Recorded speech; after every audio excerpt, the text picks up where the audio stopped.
Welcome to the Cinema Gold Show. I'm your host, Leeds. Today we're diving into the latest movie news from around the industry. First, I'd like to personally welcome you to the Cinema Gold Show. And as always, we'd like to thank Poddex for sponsoring this episode. Check them out today at poddex.com and use the promo code Larry21 for 10% off. As always, I'll have a link to Poddex in the description. And also, our newest sponsor, Audible. Visit audibletrial.com/Larry21 for a free 30-day trial and a free audiobook of your choice. You can check them out today. They have thousands of audiobooks to choose from, exclusive podcasts, Audible originals. Check them out today. And now let's get into today's topics. First main topic is Venom, Let There Be Carnage, is breaking pandemic box office records, which is starting to show a slow return to normality for movie theaters and pandemic era. The Venom sequel is opening with $90 million over its first 3 days, beating the highest previous projections for the movie and setting a new pandemic era opening weekend record. That total includes $37.3 million from its opening day alone, the second highest of the pandemic. Venom, Let There Be Carnage now has its second highest October opening of all time during the pandemic or otherwise, behind only Joker's $96.2 million in October 2019, and well ahead of the first Venom movie, which opened with $80.2 million in October 2018. Critics have given Venom, Let There Be Carnage a mixed reception. It's ranked rotten on Rotten Tomatoes, though it's earned a more favorable audience score. That latter may have to do with the mid-credits scene generating lots of chatter online among Marvel fans.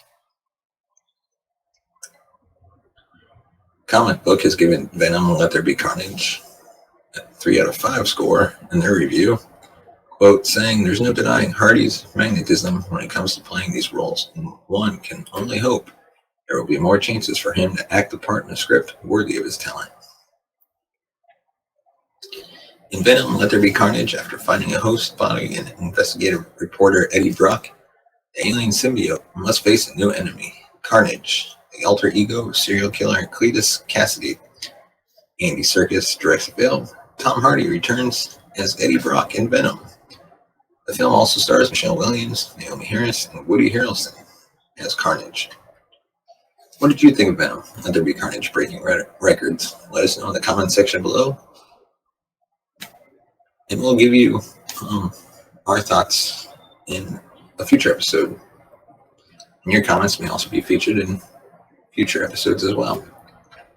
So if we look at the top 5 movies at the box office this weekend, number 1 was Venom, Let There Be Carnage, obviously with $90.1 million. Number 2 is the hilarious Addams Family 2, which opened at $18 million. Number 3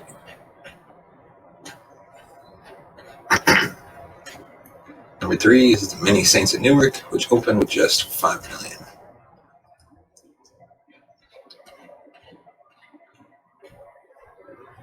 And number 5, Dear Evan Hansen, which has a total now of $11.8 million. And now, on to topic number 2. Netflix and Howard University are teaming up for a $5.4 million Chadwick Boseman scholarship. It's still hard to believe that the Black Panther is no longer with us, but we're paying our respects to his life and career in many ways. And Howard University and Netflix have just announced a $5.4 million endowed scholarship to honor the actor, director, writer, and producer, Chadwick Boseman. The Chadwick Boseman Memorial Scholarship will provide incoming students in the College of Fine Arts with a 4-year scholarship to cover the full cost of university tuition. Back in September, Howard officially renamed its College of Fine Arts after the Oscar-nominated supporting actor. Quote, This scholarship embodies Chadwick's love for Howard, his passion for storytelling, and his willingness to support future generations of Howard students. I am thankful for the continued support and partnership of Chadwick's wife, Mrs. Simone Ledward Boseman, and to Netflix for this important gift, said Howard University President Wayne Frederick, MD. The Chadwick Boseman Memorial Scholarship was created with the support of Boseman's wife, Simone Ledward Boseman, and sponsorship from Netflix, the inaugural donor. The first scholarships will be awarded to one recipient in each class beginning this fall 2021. We will focus on students who exemplify exceptional skills in the arts reminiscent of the Black Panther actor and who demonstrate financial need. The first year will begin with awarding 4 awards representing one member of each class and will continue to be distributed to incoming freshmen each year on an annual basis.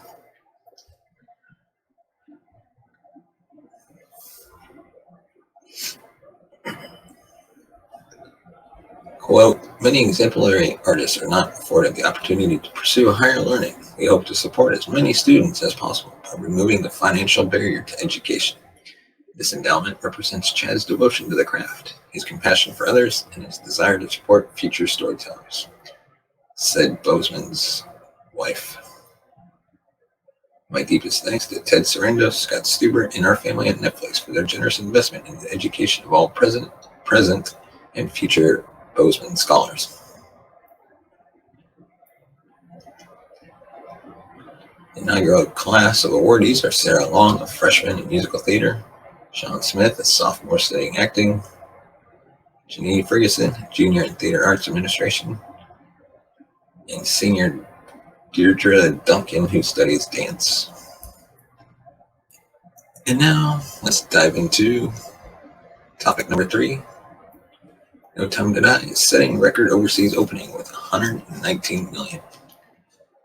Daniel Craig's farewell kicked off in style as No Time to Die broke post-pandemic and Bond franchise records on its international debut. While we previously said that Let There Be Carnage ripped up the domestic box office, Daniel Craig's final James Bond outing was setting records in the international market, becoming the first Hollywood movie to take over $100 million without the movie being released in China. The film opened in 54 markets this weekend and gave further sign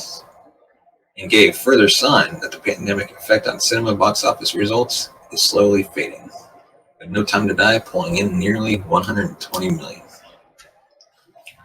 The 25th James Bond adventure opened in many foreign territories ahead of its North American launch on October 8th.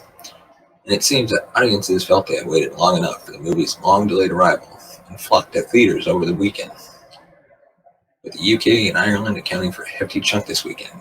Takings and saw a number of records relating to both the post-pandemic box office and the Bond franchise itself being brokered in the process.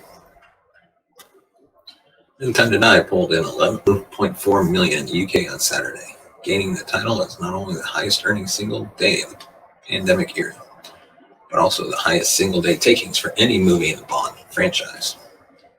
The film is also seeing the widest release of any movie, opening in 772 theaters around the country, making it Universal's widest release in the market, which will help Daniel Craig James Bond Swan Song become the 3rd largest weekend of the franchise and the 6th biggest for any film.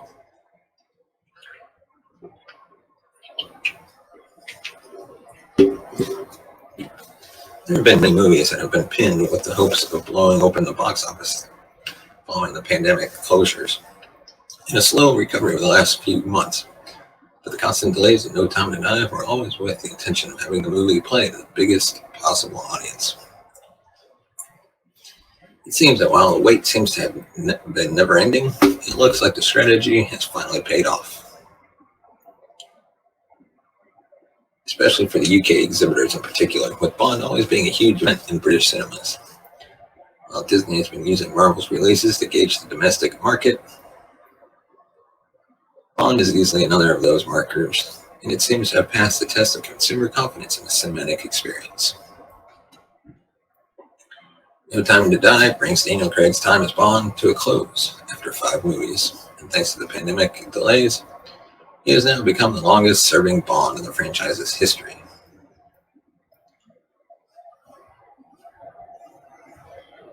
No Time to Die is open in many countries around the world now and makes its North American debut on October 8th, when it will attempt to take the box office crown from this weekend's release of Venom, Let There Be Carnage, which we just said made over $90 million across the 3 days. And as always, for more box office numbers, you can check out the numbers at the-numbers.com.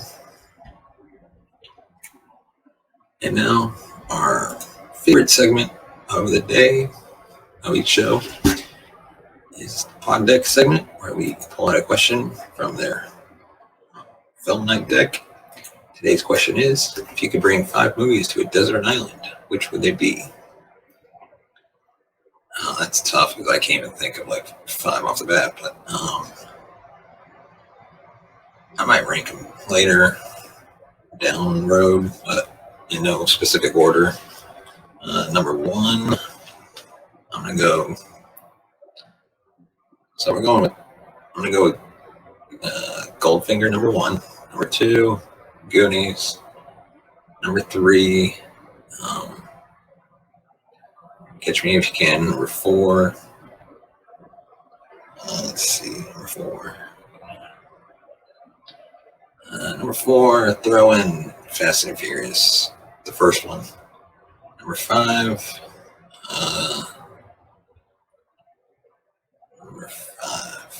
gosh, I don't even know a 5th one.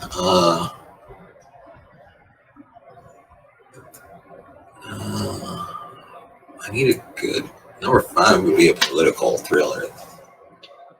State of Play, I guess. Yeah. Those 5 would keep me entertained on a desert island. Let me know what your 5 movies would be on a desert island in the comment section below. Let us know. We might share them in the next episode. And as always, be sure to hit that subscribe button. Give us a thumbs up if you like the video. If not, then give us a thumbs down. Either way, thank you for your support and thanks for listening. And as always, if you want to support the show, you can buy us a coffee at buymeacoffee.com/cinemagold. Thanks for watching, and we'll see you next time.